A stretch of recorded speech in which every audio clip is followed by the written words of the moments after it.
हर हर महादेव। आज जिस विषय पे हम बात करने वाले हैं, ऐसा मुझे प्रतीत होता है कि इस विषय पे बात हमको शुरू में ही कर लेना चाहिए था। क्योंकि अगर जो शुरू में कर लेते तो आज मैं जो भी बता रहा हूँ अपनी वीडियो के माध्यम से, ये आप करना शुरू करते उसके बाद से तो आपको बहुत ही अच्छा परिणाम मिलता। लेकिन खैर कोई बात नहीं, देर आए दुरुस्त आए, साल भर हम भी लेट किए ही हैं। कोई बात नहीं। आज हम जिस विषय पे बात करने वाले हैं, वैदिक एवं आयुर्वेदिक दिनचर्या, इन दोनों विषयों को मिला के जो एक दिनचर्या होना चाहिए जिससे आदमी हमेशा स्वस्थ प्रसन्न चित्त रहे, हमेशा निरोगी रहे, कोई रोग ना हो, इस विषय पे आज हम बात करने वाले हैं। सुबह जगने से लेके रात में सोने तक का जो क्रिया है, वो तो उस पर अगर जो हम बात करेंगे तो बहुत लंबा विषय हो जाएगा। लेकिन उसमें से सूक्ष्म रूप से जो मुख्यतः सुबह सुबह में करना चाहिए, आज उसी विषय पे हम बात करेंगे, आयुर्वेदिक एवं वैदिक दिनचर्या के बारे में। इसमें जो सबसे पहला विषय है वो है ब्रह्म मुहूर्त में जगना। अब ब्रह्म मुहूर्त क्या होता है? आप जहां जिस स्थान पे हैं उस स्थान का जो सूर्योदय का टाइम है, उस टाइम में 90 मिनट माइनस कर दीजिए, जो भी टाइम निकलता है वो आपके यहाँ का ब्रह्म मुहूर्त होता है।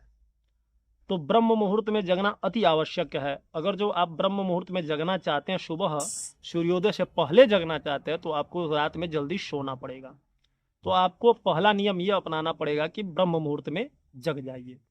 दूसरा नियम, जब ब्रह्म मुहूर्त में आप जग जाते हैं तो शौच जाना चाहिए। ब्रह्म मुहूर्त से जगने के बाद से तुरंत शौच जाइए, क्योंकि उस समय अपान वायु सक्रिय रहता है। ये जो रात्रि का 4 प्रहर है, दिन का जो प्रहर है, इन सारे प्रहरों में बांटा गया है कि किस प्रहर में किस वात का, कफ का, पित्त का, किसका प्रभाव ज्यादा रहता है। ये आयुर्वेद पढ़ने वाले लोग ज्यादा जानते हैं। आयुर्वेद के बारे में जो जानकारी रखते हैं वो लोग ज्यादा जानते हैं, वो इस पे बता सकते हैं।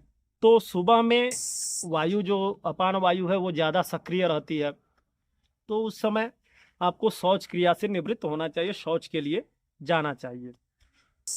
जब शौच से आप निवृत्त हो जाते हैं तो उसके बाद से जो तीसरा नियम है, दंत धावन विधि, दांतों की साफ सफाई।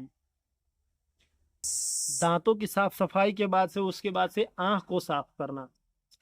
लोग कहेंगे कि जब मैं शौच क्रिया जाता हूँ या ये सब करता हूँ तो मुंह धोता हूँ, लेकिन नहीं, आंखों की सफाई होती है ठंडे पानी से छींटा मारना, या फिर अगर जो आप रात में, ये मैं अपने तरफ से बता रहा, मतलब ये मैं अपना स्वयं करता हूँ तो बता रहा हूँ। आपकी प्रकृति कैसी है आप ये किसी आयुर्वेदिक डॉक्टर से मिल के पता कर सकते हैं। आपको रात में 1 चम्मच त्रिफला पानी में भिगो देना है। सुबह उस त्रिफला को आपको क्या करना है, सूती कपड़े में छान लेना है। छानने के बाद से जो भी पानी बचता है उससे अपने आंखों की सफाई कीजिए। इससे क्या होगा कि जो कफ से संबंधित, आंखों में कफ होता है तभी ये मोतियाबिंद, रतौंधी इत्यादि ये सारी बीमारियां होती हैं, इनसे आपको निजात मिलेगा। ये चीज आपके जीवन, आंख हमेशा आपके आजीवन स्वस्थ रहेंगे।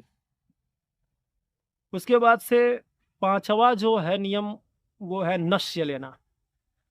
नस्य लेना यानी आंखों की सफाई, दंत धावन, शौच इत्यादि क्रिया कर लिए तो नस्य लेना है। नस्य कैसे? तो नस्य का मतलब हुआ नाकों में, नासो ही शीर्षा द्वारा, आयुर्वेद में ऐसा बताया गया है कि सिर का जो द्वार है वो नाक ही है। तो नाकों में तेल डालने के लिए बताया गया है। एक आयुर्वेद में अड़ू करके तेल आता है, उसका भी प्रयोग आप कर सकते हैं। लेकिन आपकी प्रकृति कैसी है, कफ वात पित्त कैसी प्रकृति है, ठंडी प्रकृति है, तो आप गर्म तेल जो आपके यहाँ है सरसों का इत्यादि, ये सब बाजार वाला तेल मत लीजिए, उस तेल का प्रयोग कीजिए, नस्य लीजिए, आपका अच्छा इससे लाभ मिलेगा। उसके बाद से है, छठे नंबर पे आता है अभ्यंग। अभ्यंग मतलब होता है तेल मालिश। जब ये सारी प्रक्रिया आप कर लेते हैं तो पूरे शरीर में आप तेल मालिश कीजिए। जिनकी कफ प्रकृति है उनको तेल मालिश आयुर्वेद में मना किया गया है, लेकिन आप अपने नज़दीकी डॉक्टर से सलाह लेके कर सकते हैं, कहीं से कोई दिक्कत नहीं है। आप तेल मालिश हमेशा करते हैं तो इससे आपको एक बेनिफिट हमेशा ये मिलेगा कि जो वात से संबंधित 80 रोग होते हैं वो रोग आपके दूर हो जाएंगे। यानी कि अगर जो तेल मालिश आप करते हैं तो गैस इत्यादि जो बीमारियां हैं, या घुटनों में दर्द, बाहों में दर्द इत्यादि ये सब जो बीमारी है ये दूर हो जाएंगी। तो तेल मालिश, जिसको अभ्यंग कहा गया है, तेल मालिश कीजिए। 8वां है योग व्यायाम।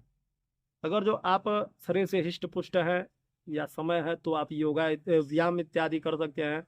जो भारतीय विधि से जो दंड बैठक इत्यादि, हनुमान दंड इत्यादि जो भी हैं उसको आप कर सकते हैं। नहीं तो आप योगासन कीजिए, अपने अनुकूल योग कीजिए। शुरू में आप जब इसको करते हैं, ये जो नियम बताया जा रहा है इसको शुरू में करेंगे तो आपको थोड़ा अटपटा लगेगा, ये नहीं कर पाएंगे, बीच में थोड़ा स्वास्थ्य भी आपका डाउन हो सकता है। लेकिन आपको लगातार 21 दिन अगर जो आप कर लेते हो तो ये आपका हैबिट बन जाता है, और हैबिट बनने के बाद से आपको अच्छा परिणाम मिलना शुरू हो जाता है। तो उसके बाद से आप योग व्यायाम करेंगे। फिर आता है ऊषापान। अब आपको मैं बताता हूँ, वीडियो देर से लाने का तात्पर्य यही था कि ऊषापान में ही मुझे ऊहापोह यानी समझ में नहीं आता, क्योंकि बागभट्ट जी ऊषापान के बारे में बताते हैं। बहुत लोग क्या है कि सो के उठते हैं उसी समय पानी ले लिए, और आप यूट्यूब इत्यादि तमाम न्यूज़पेपर इत्यादि में आप देख भी रहे होंगे कि ऊषापान का मतलब यही बताया जाता है कि सो के उठिए और पानी पी लीजिए, 1.25 लीटर पानी पीजिए, 4 लीटर पानी पीजिए, ऐसा बताया गया है। लेकिन बागभट्ट जी बताते हैं कि ऊषापान का जो मुख्यतः नियम है वो एक तरह से टॉनिक है। ऊषापान कम ले रहा है जब ये सारी क्रियाएं आप कर लेते हैं और सूरज का लालिमा अब निकल रहा हो, तब उसके बाद से केवल आपको बताते हैं कि 750 ml जल लीजिए। ताज़ा जल हो तो जल लीजिए, नहीं तो किसी फल का जूस इत्यादि ये सब आप लेके ऊषापान कर सकते हैं। और ये जो जल पीने वाला मेथड है, ये भाव प्रकाश में भाव मिश्रा जो हैं वो भी अच्छे आयुर्वेद के ज्ञाता थे, उन्होंने ही ये ऊषापान यानी सो के उठते समय जल लेने के लिए बताया गया। तो ये जल जो है ये अलग अलग प्रकृति के लोगों के लिए बताया गया। हमारे अंदर क्या है कि यूट्यूब में हमने देख लिया कि भाई इनका पेट साफ, आपका पेट साफ नहीं हो रहा है तो सुबह उठते ही पानी पीजिए, ऐसे तो भाई उनकी प्रकृति, उनकी कंडीशन क्या है, उनके शरीर का रोग कैसा है, क्या है, प्रकृति कौन सी है, कफ है, वात है, पित्त है, कौन सी प्रकृति है, ये सारा चीज जानने के बाद से कुछ भी निर्णय नहीं आ जाता है। लेकिन हम लोग क्या है, गूगल करते हैं, यूट्यूब पे देखते हैं, और बस उसने बोला कि पानी पियो तो धड़ल्ले से रोज पानी पी रहे हैं, बता दिया कि दिन भर में कम से कम 4 लीटर पानी पीना चाहिए, खूब पानी पी रहे हैं। ऐसा नहीं करना चाहिए।